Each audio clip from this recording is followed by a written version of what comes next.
Greetings, fellow orcs and orcettes. Today, we are going to tackle one of the most elusive questions in the history of Middle-earth. How old is Legolas? Yes, that's right. The pretty boy of the Fellowship. The elf with the bow and arrow. The one who can walk on snow and count orcs from miles away. How old is he? Well, buckle up, because Krug has done some digging and found the answer. Of all the members of the Fellowship, Legolas stands alone as the one whose age is not known.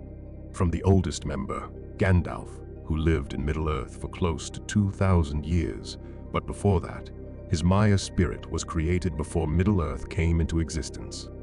To the youngest member, Pippin, who weighed in at a youthful 29 at the time of the War of the Ring. But one member's age remains a complete mystery. Until now. The key to unraveling this mystery lies in solving yet another mystery that has haunted the minds of Tolkien fans. Despite never mentioning Legolas's age or birth directly, our dear professor did leave a single breadcrumb for us to consume in a book that Legolas did not even feature in, just waiting for it to be picked up by the most unlikely creature imaginable. This handsome and charismatic orc. In The Hobbit, when Thorin Oakenshield hands the mithril shirt to Bilbo in Erebor, Tolkien describes a small coat of mail, wrought for some young elf prince long ago. It was of silver steel, which the elves call mithril, and with it went a belt of pearls and crystals. So, who is this elf prince? And why did the mithril shirt never reach this pointy-eared princeling? Whether the shirt was ordered by an elf king, or created as a gift to the elves as a show of friendship from the king under the mountain, a lot of effort clearly went into its creation. But what was it doing?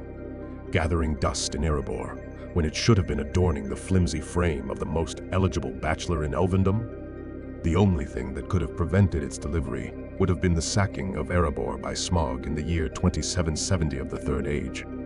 So, who were the possible elf princes in Middle-earth at that time? Well, there were only 4 elf realms during the Third Age: Rivendell, Lothlorien, Thranduil's kingdom, and the remains of Lindon. Galadriel is not known to have had a son, with her daughter, Celebrian, being born thousands of years earlier in the Second Age.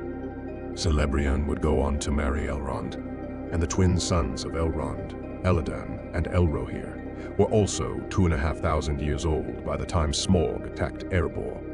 And Círdan of Lindon was neither a king nor known to have had any son. So that leaves us with Thranduil, the elven king who resided in Mirkwood. Thus, Legolas was the only prince in Middle-earth during the Third Age. This makes even more sense, given that Mirkwood and Erebor are close neighbors and known to trade with each other. Now, given that Bilbo and Frodo were a little over 4 feet in height, and assuming that elves grow at the same rate as humans during childhood, then Legolas would likely be no older than 10 years old when the shirt was made for him. Therefore, we can roughly put Legolas's birth date within the 10 years prior to Smaug's attack. Given that Legolas was only a child at the time, this is the only logical reason that would explain why Legolas was not around to inexplicably fly in and one-shot the pesky dragon with his usual flair and style. Putting Legolas's age at roughly 260 years old when he set out with the Fellowship makes him still young for an elf, but older than the rest of the Fellowship, bar Gandalf. This also supports Legolas's youthful, cheerful personality that allowed him to break the stereotypes of his kind, not being too set in his ways. He was able to befriend Gimli, despite elves and dwarves not being friends, and also his willingness to go underground through the paths of the dead without hesitation or complaint.